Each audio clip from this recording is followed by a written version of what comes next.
जय हिंद दर्शकों, बहुत बहुत स्वागत है आप सभी का। आप देख रहे हैं लोकनायक समाचार। मैं हूं वासिल खान अलीफ। मैं हूं लोकेश सलारपुरी। पोस्टमार्टम के इस विशेष कार्यक्रम में आज हम लेकर के आए हैं भारत जोड़ो यात्रा के बारे में विश्लेषण।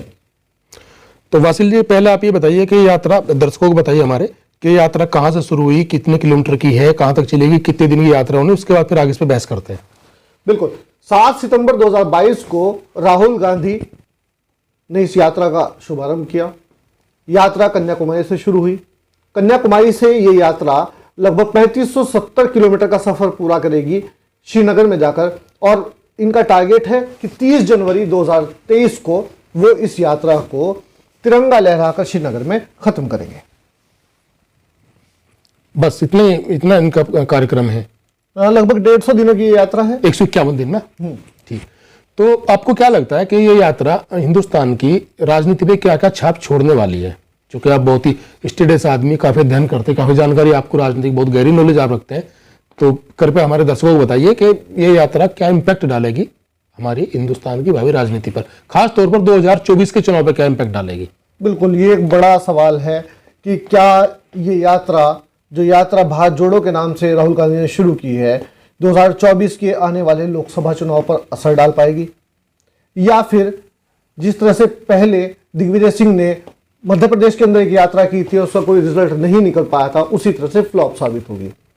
तो इसको अगर हम इस तरह से देखें, सबसे पहले हम बात करेंगे पश्चिम उत्तर प्रदेश की। तो हम पश्चिम उत्तर प्रदेश से आते हैं। तो लोकेश जी, मैं कैराना गया। कैराना में जाकर के हमारी मुलाकात राहुल जी से हुई थी। छोटी सी मुलाकात थी हमारी, लेकिन वहां जो लोगों से हमारी बात हुई है, बाहर लोगों से हम मिले, जनता से मिले, हमारा सबसे पहला सवाल यही था कि भाई आप लोग वोट तो देते नहीं हो कांग्रेस को, तो आज यहाँ ऐसा क्या हो गया? कौन से फूल लगे हुए हैं राहुल गांधी में जो आप यहाँ देखने के लिए आए हैं, या उनमें से कोई खुशबू आ रही है आपको?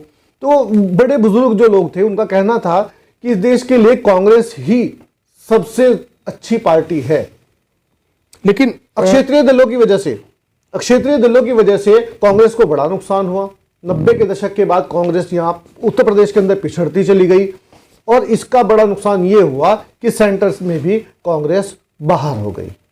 अच्छा वासिल जी, एक बात बताइए कि कुछ लोग, विश्लेषक लोग, इस पे इल्जाम ये लगा रहे हैं राहुल गांधी की यात्रा के ऊपर कि ये लोग ये कम अकल साबित हुए हैं। इन्होंने गुजरात में जो बहुत महत्वपूर्ण चुनाव था और जो भाजपा की स्थिति को बदल भी सकता था, उस चुनाव में इन्होंने यात्रा को नहीं जाने दिया, और इस यात्रा का जो इतना अच्छा इम्पैक्ट आ रहा है, तो गुजरात में इसका लाभ लेने की कोशिश क्यों नहीं की? आपको क्या लगता है क्या रहा होगा? बिल्कुल, देखिए लोकेश जी, जहां तक मेरा मानना है, और इस बात से मैं पूरी तरह से इस बात पर यकीन करता हूं कि आप भी इस चीज से सहमत होंगे कि ये चुनावी यात्रा नहीं है। वो राजनीतिक लाभ के लिए ये यात्रा नहीं कर रहे हैं। उन्होंने साफ कहा था, स्पष्ट शब्दों में कहा था इस यात्रा को शुरू करने से पहले कि मैं लोगों को जोड़ने के लिए निकला हूं, मैं दिलों को जोड़ने के लिए निकला हूं। इसमें कोई भी पार्टी हो, किसी भी पार्टी, किसी भी दल का आदमी हो, वो आकर के हमारे साथ जुड़े, और देश से सांप्रदायिक ताकतों को हटाने के लिए, तानाशाही ताकतों को हटाने के लिए हम लोग निकले हैं। चुनावी लाभ लेने के लिए नहीं निकले हैं। अगर उन्हें चुनावी लाभ लेना होता तो गुजरात के अंदर उनका कम से कम 10 दिन का कार्यक्रम होता। तो गुजरात को छू करके निकले हैं बिल्कुल। लेकिन आप इस बात से इनकार कर सकते हैं क्या कि इतनी बड़ी यात्रा है, इतनी जनता से यात्रा जुड़ रही है, इतना जबरदस्त इम्पैक्ट से जा रहा है, जब जनता के बीच में बहुत पसंद जनता से यात्रा कर भी रही है, तो आप इस बात से इनकार कर सकते हैं कि इसका कोई राजनीतिक लाभ कांग्रेस को नहीं मिलेगा या देश को नहीं मिलेगा? नहीं, देखिए, अगर एक तपस्वी तपस्या भी करता है तो बाद में उसको लाभ मिलता है उसका। अगर हम देखें तो जिस तरह की हमारे यहाँ पर कहानियां सुनाई जाती हैं, जिस तरह की हमारे यहाँ पर पौराणिक कहानियां हैं, उसमें एक तपस्वी कई कई साल तक की यात्रा करता था, वो छोटे लाभ के लिए नहीं करता था, फिर अच्छा, उसके बाद वो बड़ा वरदान मांगता था। चलिए एक बात पे बात करते हैं।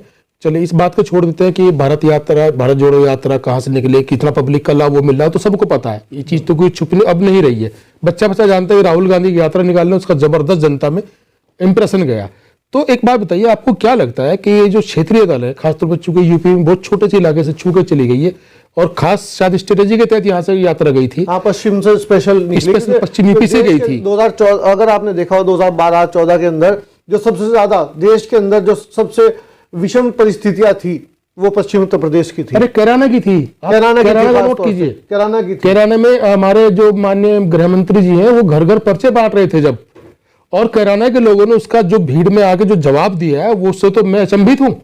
आपको नहीं लगता कि इतना जबरदस्त उन्होंने क्या जवाब दिया? हिंदू मुस्लिम कोई भेदभाव नहीं था, जाट गुज्जर हिंदू मुस्लिम दलित हर समाज का आदमी किस उत्साह में से यात्रा में था, ये सोचने वाली बात है। शायद बीजेपी इस बात से कहना कि डरी कि नहीं डरी होगी, आपको क्या लगता है? बिल्कुल डरेगी। बीजेपी की जो दुकान चलती है वो दोनों को अलग करके चलती है, और जब लोग मिलेंगे तो बीजेपी की दुकान और जो क्षेत्रीय दल है उनका क्या, उनके मन में क्या चल रहा होगा आज, आपको क्या लगता है? देखिए, जहां तक हमने देखा है क्षेत्रीय दलों ने इस यात्रा से दूरी बना करके रखी है, खासतौर से उत्तर प्रदेश में, चाहे वो समाजवादी पार्टी हो या फिर रालोद हो, लेकिन उनका संदेश स्पष्ट था अपने लोगों को कि आप यात्रा में जाइए और ये एक अच्छी यात्रा है, इस यात्रा में जाकर के सहयोग दीजिए। वहां पर जयंत चौधरी जिंदाबाद के नारे भी लगे हैं, अखिलेश यादव जिंदाबाद के नारे भी लगे हैं। उन लोगों का कहना था कि हमें ऊपर से आदेश आया है कि आप इस यात्रा में मिलिए, लोगों से जुड़िए। मैं थोड़ा सा आपकी राय से थोड़ा सा इत्तेफाक नहीं रखता। जैसे जयंत चौधरी ने ये कहा कि अपने, बेशक इसे सच है, ये पब्लिक डोमेन में बात आई हुई है, लेकिन उससे पहले अखिलेश यादव का रवैया ये नहीं था। जैसे जयंत चौधरी ने कहा कि अपने कार्यकर्ताओं के यात्रा का स्वागत की शामिल हुई है, तभी उसी के साथ साथ ही अखिलेश का भी बड़ा पॉजिटिव वो आया था ट्वीट यात्रा के समर्थन में। अब दूसरी बात यह है कि मायावती का क्या रोल रहा? बहन जी ने तो इससे दूरी बना करके रखी है। चंद्रशेखर जरूर जुड़े हैं। चंद्रशेखर की बड़ी खबर अभी ब्रेकिंग आई है, नगीना से चुनाव लड़े, गठबंधन में शामिल हो गए। हाँ, बिल्कुल अभी हम यहाँ पर बैठे रिकॉर्डिंग कर रहे हैं और अभी ब्रेकिंग आई है कि वो गठबंधन में शामिल हो चुके हैं, रालोद सपा के गठबंधन में, और वो नगीना से राष्ट्रीय लोकदल के सिंबल पे चुनाव लड़ेंगे। बड़ी खबर है ये, हमारे दर्शकों के लिए भी बड़ी खबर है। तो क्या यहाँ के क्षेत्रीय दल, यूपी के 3 दल बड़े दल है क्षेत्रीय, एक आपका बहुजन समाज पार्टी है, समाजवादी पार्टी है और राष्ट्रीय लोकदल है। तो राष्ट्रीय लोकदल ने तो अपने पत्ते ओपन कर दिए हैं और इसका भविष्य में कुछ अलग संकेत भी जाने वाले हैं, उस पर किस दिन और वीडियो में बात करेंगे। तो क्या आपको नहीं लगता कि इन्हें कहीं ना कहीं ये खतरा था कि चूंकि जो वोट बैंक इनके पास है कभी कांग्रेस का ही वोट बैंक था, और जो राहुल गांधी की यात्रा जिस वेग और जिस तीव्रता और जिस त्वरा के साथ आ रही है, तो क्या आपको नहीं लगता कि इन दलों के बीच में कोई खलबली मची होगी, उन्हें डर लगा होगा? लेकिन चूंकि इस यात्रा विरोध करने की कंडीशन में तो कोई भी दल नहीं है, तो क्या ऐसा कुछ रहा होगा? इसीलिए तो वो खुद शामिल नहीं हुए, उन्होंने खुद आकर के उनको रिसीव नहीं किया, उनके साथ नहीं चले। ये डर ही तो है, वो लोग डरे इस यात्रा से, इसीलिए उन्होंने दूरी बना करके रखी। अच्छा, तो एक बात फिर दूसरा सवाल उठता है नासिल जी कि जो एक विपक्षी गठबंधन धीरे धीरे एक आकार लेता हुआ नजर आ रहा है, नीतीश कुमार उधर खड़े हुए हैं और इधर अखिलेश है और ये सब सारे इधर के, मतलब मैं केवल उत्तर भारत की बात कर रहा हूँ। कांग्रेस मध्य प्रदेश और राजस्थान में तो तीसरी पार्टी है ही नहीं, वहां तो 2 ही पार्टी आमने सामने टक्कर पे है। तो अगर राजस्थान का चुनाव होता है, अभी नजदीक में मध्य प्रदेश चुनाव राजस्थान का होगा, कर्नाटक का होगा, तो आपको क्या लगता है कि जो यहाँ के लोकल के दल हैं थोड़ा बहुत तो भाव असर रखते होंगे, 1-8% वोट का, तो समाजवादी पार्टी की भी 3-4 सीटें हैं राजस्थान में। तो क्या ये वहां कांग्रेस को समर्थन करेंगे लोकसभा चुनाव में खास तौर पे, और अभी विधानसभा चुनाव में भी? देखिए, विधानसभा चुनाव में तो समाजवादी पार्टी अपने आप चुनाव लड़ती है, चाहे वो मध्य प्रदेश की बात हो या फिर राजस्थान की बात हो, वो वहाँ खुद चुनाव लड़ती है।